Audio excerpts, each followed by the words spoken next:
नमस्कार दोस्तों। Mains mentorship programme का आज हमारा 8वां दिन है और आज हम जियोमॉर्फोलॉजी के कुछ और टॉपिक्स को कवर करेंगे। आज के जो हमारे टॉपिक हैं वो नामी है सबसे पहला। तो अभी तक हमने अर्थक्वेक देख लिया, वोल्केनिज्म देख लिया और इन्हीं से रिलेटेड टॉपिक जो है वो है सुनामी। ये फर्स्ट पेपर में भी आ सकता है और थर्ड पेपर में भी आता है।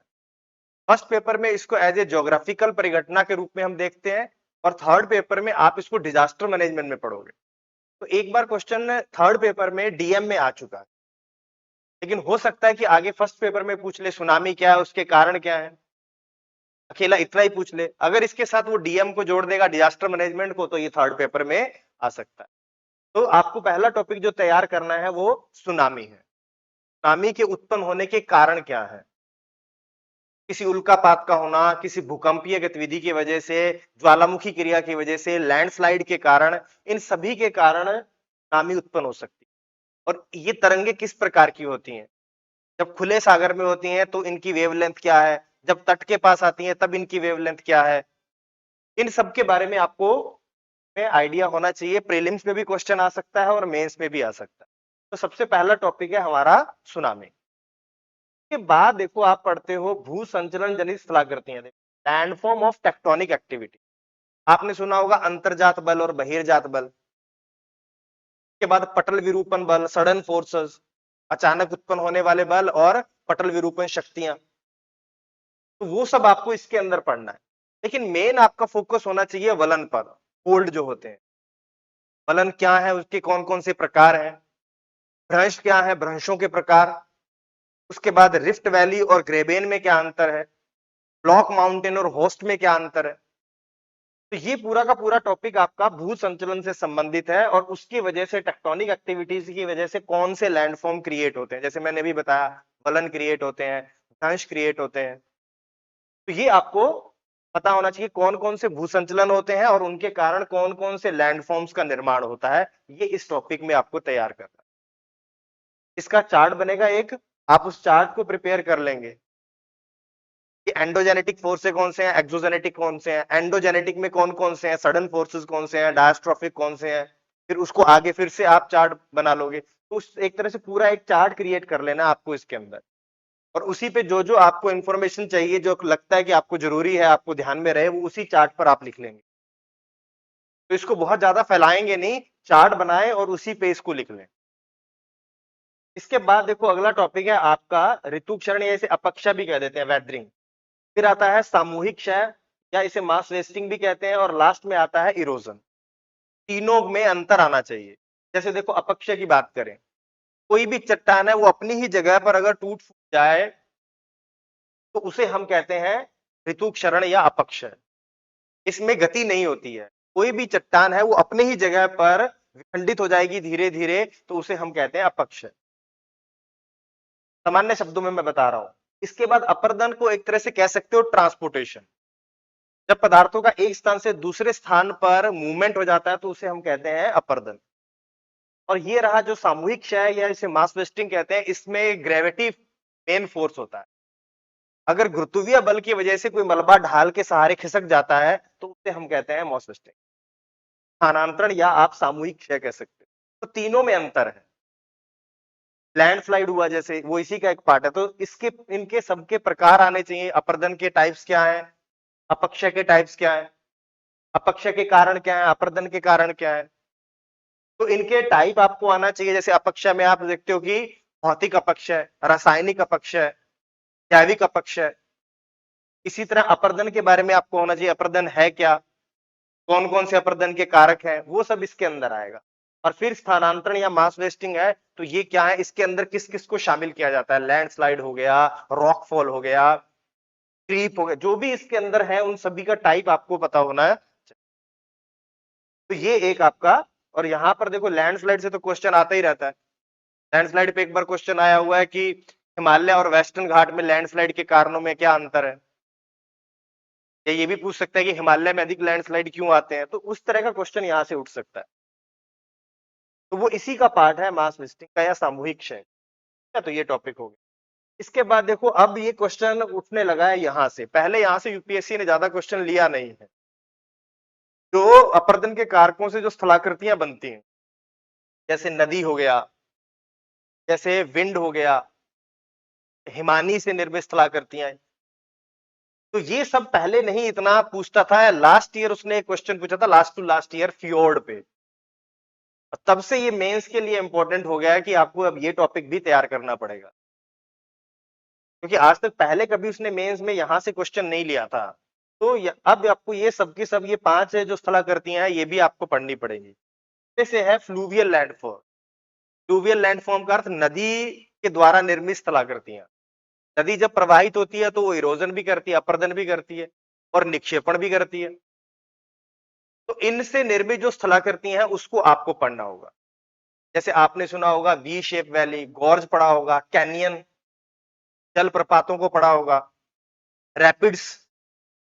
तो ये सारे के सारे क्या है, ये इरोजन से बनने वाले लैंडफॉर्म है। उसके बाद आपने मियांडर सुना होगा, पोखुर झील सुना होगा, प्राकृतिक तटबंध हुए, डेल्टा का निर्माण हुआ, जलोढ़ पंख हुए, एलुवियल फैन कह देते हैं, एलुवियल कौन कह देते हैं।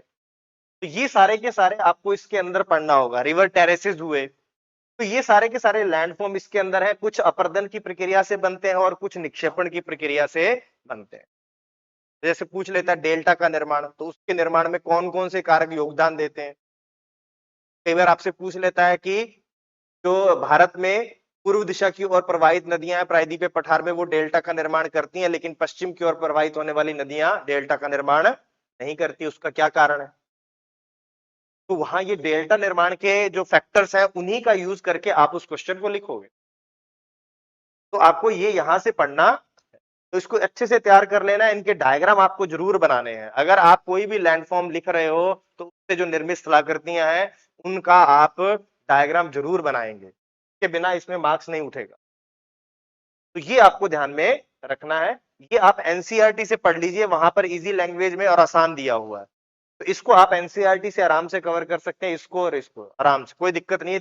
तीनों टॉपिक एनसीईआरटी में अच्छे दिए हैं, तो आप वहां से इसको कवर कर सकते हैं। तो ये तो था हमारा आज का टॉपिक जो आपको तैयार करना है।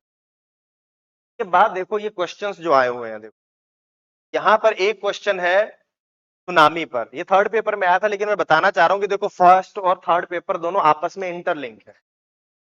ये कल वाली क्लास में भी मैंने आपको एक यूट्यूब पर डाली है क्लास, इसमें मैंने बताया है कि ज्योग्राफी में बच्चों को क्या क्या सामान्य समस्याएं हैं और उनको कैसे हम सॉल्व कर सकते हैं, कहाँ कहाँ उन्हें दिक्कत आती है लिखने में। तो मैंने बताया था ये कंसेप्ट क्लियर नहीं होते हैं, फर्स्ट पेपर को आइसोलेट करके पढ़ते हैं, थर्ड पेपर को अलग करके पढ़ते हैं, प्री और मेंस की तैयारी अलग अलग करते हैं, मैप और डायग्राम का यूज नहीं करते हैं, पूरा सिलेबस कवर नहीं करते हैं। ये कुछ कॉमन प्रॉब्लम्स हैं स्टूडेंट्स के अंदर, जो मैंने उस वीडियो में डिटेल में एग्जांपल के साथ बताया है। उसको एक बार चेक कर लेना, उसके बाद लिखना स्टार्ट करना। तो ये देखो ये वही एक पैटर्न है जिसमें पहले और तीसरे पेपर को आपस में जोड़ा गया है। सुनामी फर्स्ट पेपर में है, सुनामी के जो कारण होते हैं, और इसका डीएम जो है वो थर्ड पेपर में है। देखो यहाँ पर क्वेश्चन क्या है, कह रहा है दिसंबर 2004 को सुनामी भारत सहित 14 देशों में तबाही लाई थी। तो 2004 में सुनामी आई थी, 2017 में आया ये क्वेश्चन। और फिर कह रहा है सुनामी के होने के लिए जिम्मेदार कारकों एवं जीवन तथा अर्थव्यवस्था पर पड़ने वाले उसके प्रभावों पर चर्चा कीजिए। ये फर्स्ट पेपर से है, इतना पढ़ देखो क्या लिखा है। सुनामी के होने के लिए जिम्मेदार कारकों पर, कौन कौन से कारक हैं जो सुनामी को उत्पन्न करते हैं, एवं जीवन व अर्थव्यवस्था पर पड़ने वाले उसके प्रभावों पर चर्चा कीजिए। अब आप उसके इंपैक्ट बताओगे किस पर, लाइफ पर और इकोनॉमी पर। उसके प्रभाव, इन दो चीजों पर आप फोकस रखिए, ज्यादा मत लिखिए, जो आता है वही सब मत उड़ेल दो, जितना उसने पूछा उस पर आप उसको लिख दें, क्योंकि लंबा क्वेश्चन है। इसके बाद एनडीएमए के दिशा निर्देशों के प्रकाश में इस प्रकार की घटनाओं के दौरान जोखिम को कम करने के लिए तैयारियों की क्रियाविधि का वर्णन कीजिए। देखो यहां पर वो प्रिपेयर्डनेस की बात कर रहा है, तो आपको बताना है कि इसका डिजास्टर मैनेजमेंट करने के लिए कौन कौन सी प्रिपेयर्डनेस की आवश्यकता है। इसके लिए आपको डीएम साइकिल आना चाहिए, डीएम साइकिल की अवस्थाएं आना चाहिए कि प्री डिजास्टर क्या है, ड्यूरिंग डिजास्टर क्या है, और पोस्ट डिजास्टर कौन सी प्रक्रियाओं को फॉलो किया जाता है और उनके अंदर कौन कौन से घटक हैं। तो डीएम साइकिल अगर आपको अच्छे से आता है तो आप आराम से इस क्वेश्चन को कर लोगे, रटना भी नहीं है। डीएम सबसे आसान टॉपिक है, के अंदर आपको अगर उसकी स्टेजेस पता है और हर स्टेज में पता है कि इसके दौरान ये मेन काम किए जाते हैं, तो आप किसी भी डिजास्टर का मैनेजमेंट आराम से और सिस्टमेटिक तरीके से लिख सकते हैं। तो बहुत ज्यादा एफर्ट नहीं करना पड़ता, लगभग डीएम सबका समान है, कुछ कुछ फैक्टर होते हैं जो सब में अपने अपने स्पेसिफिक होते हैं, बस उनको छोड़ देंगे तो बाकी लगभग सेम रहता है। तो थोड़ा सा अगर लॉजिक लगाएंगे तो ये आसान हो जाता है। तो ध्यान रखो, पहला पेपर और फिर थर्ड पेपर दोनों को जोड़ के ये क्वेश्चन बनाया। सुनामी के लिए जिम्मेदार कारक, उसका प्रभाव, और फिर उसने पूछ लिया उसका डीएम कैसे जाएगा, और उसमें भी उसने प्रिपेयर्डनेस पे पूछा। देखो ये द मैकेनिज्म फॉर प्रिपेयर्डनेस, तो इस पर आपको ध्यान देना है, इसी पर फोकस करना है, प्रिपेयर्डनेस पर ज्यादा पार्ट। अब देखो दूसरा क्वेश्चन कह रहा है कि फ्योर्ड कैसे बनते हैं। देखो ये स्थलाकृति ये कल वाले में आएगा, लेकिन मैं समझाना चाह रहा हूं कि देखो यहां से क्वेश्चन कैसा आता है। तो लैंडफॉर्म से अगर क्वेश्चन आएगा तो देखो यहां लिखा फ्योर्ड कैसे बनते हैं और वे दुनिया के कुछ सबसे सुरमय क्षेत्रों का निर्माण क्यों करते हैं। देखो, are the fjords formed, why do they constitute some of the most picturesque area of the world. तो आपको बताना है कि ये फ्योर्ड का निर्माण कैसे होता है और किस तरह के वो लैंडफॉर्म को क्रिएट करते हैं, किस तरह का वो दिखाई देते हैं, उन सब पर आपको बात करनी है इसके अंदर। कुल मिला के आपको फ्योर्ड पर लिखना है कि उनका निर्माण कैसे होता है, किस तरह के वो दिखाई देते हैं, और वो किस तरह से ये इस तरह के एरिया का बहुत ही सुंदर दृश्य कैसे प्रस्तुत करते हैं। इसकी बात उसने इसमें, जब आप पढ़ोगे तो वहां सिंपल है, देखते ही आपको समझ में आ जाएगा। तो ये आपको वहां से लिखना था। देखो यहां से ये क्वेश्चन आया है, तो हर स्थलाकृति के बारे में आपको पता होना चाहिए थोड़ा थोड़ा, और उसका आपको डायग्राम बनाना भी आना। अच्छा नंबर उठेगा, सीधा सीधा फैक्चुअल क्वेश्चन है, आप लिखोगे डायग्राम बनाओगे, अच्छा नंबर उठ जाएगा, दिक्कत ही नहीं है। तो इस तरह से आपको आज के टॉपिक्स को तैयार करना है। देखो पीवाईक्यू देखोगे तो आपको इन टॉपिक्स की समझ बढ़ेगी, आपको ये पीवाईक्यू गाइड करेंगे कि हमें इस टॉपिक्स को पढ़ना कैसे है, और फिर आपको शॉर्ट नोट्स तो बनाने ही बनाना है। शॉर्ट नोट्स बना लेंगे तो आपका काम बहुत इजी हो जाएगा। लास्ट में रिवीजन के समय, एक दिन में मेंस में 2 पेपर लिखने हैं, और अगर आपने शॉर्ट नोट्स बनाया हुआ है तो आसानी से रिवाइज करके जाओगे तो बढ़िया लिख के आओगे, कोई दिक्कत वाली बात नहीं होगी। थोड़ा सा मेहनत है, शुरुआती फेज में मेहनत है, लेकिन लास्ट में आपको ये बहुत ही फायदा देगा, आपको कॉन्फिडेंस देगा। तो अपना शॉर्ट नोट्स तैयार करते रहे, और टेलीग्राम चैनल मैंने जैसे आपको बताया ही था कि आप रेवोल्यूशन आईएएस का टेलीग्राम चैनल पर ज्वाइन कर लीजिए। आज से हम वहां पर ज्योग्राफी की क्लासेस भी डालना स्टार्ट कर देंगे, तो उसका जो मटेरियल होगा वो भी उसी टेलीग्राम चैनल पर जाएगा। तो ये आपको ये काम करना है, टेलीग्राम चैनल वाला, यहाँ पर जाके आप ज्वाइन कर सकते हो टेलीग्राम चैनल को।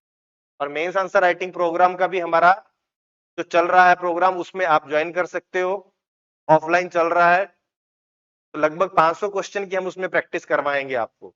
आपको यहाँ 500 क्वेश्चन लिखवाया जाएगा क्लास में, मॉडल आंसर देंगे, उसका डिस्कशन करेंगे, बताएंगे कि कैसे क्वेश्चन को अच्छा लिख सकते हो, कैसे फ्लो चार्ट का यूज करना है, मैप का यूज कैसे करना है, डायग्राम्स कैसे यूज करने हैं, इंट्रो कंक्लूजन कैसे लिखना है, कम तैयारी में कैसे अच्छा क्वेश्चन लिख सकते हैं, ये सब की बात हम इसके अंदर करते हैं। और ज्योग्राफी का भी अभी बैच शुरू किया है, ऑफलाइन और ऑनलाइन दोनों। तो उसमें पूरा का पूरा पीटी प्लस मेंस का ज्योग्राफी शुरू किया है हमने, क्योंकि पीटी और मेंस को आप अलग नहीं कर सकते हो, दोनों को एक साथ लेके चलना पड़ता है। जो अलग से टॉपिक है मैपिंग के, उसको हम अलग से देख लेंगे, लेकिन जो पीटी प्लस मेंस के टॉपिक हैं वो लगभग आपस में जुड़े हुए हैं। अगर मेंस अच्छे से आता है तो पीटी अपने आप ही हो जाएगा। तो उसको लेकर एक होलिस्टिक रूप में बैच स्टार्ट किया है, जिसपे पीटी प्लस मेंस दोनों को साथ रन किया जाएगा, इंटीग्रेटेड करके पढ़ाएंगे। तो वो बैच भी ज्योग्राफी का हमने स्टार्ट किया। साइंस टेक्नोलॉजी का बैच अभी नेक्स्ट मंथ में स्टार्ट करेंगे। तो मिलते हैं नेक्स्ट क्लास में आपसे, और आप इसको प्रिपेयर करते रहिए, आलस मत करो, जैसे जैसे बता रहा हूं करते जाइए। नवंबर तक आपका सारा सिलेबस कंप्लीट हो जाएगा। एक बार ज्योग्राफी कंप्लीट होने दीजिए, उसके बाद रिवीजन का भी साथ में एक शेड्यूल मैं आपको दूंगा कि कैसे इसको रिवाइज करना है, और एक नया सेक्शन हम स्टार्ट कर देंगे उसके बाद। तो मिलते हैं नेक्स्ट सेक्शन में।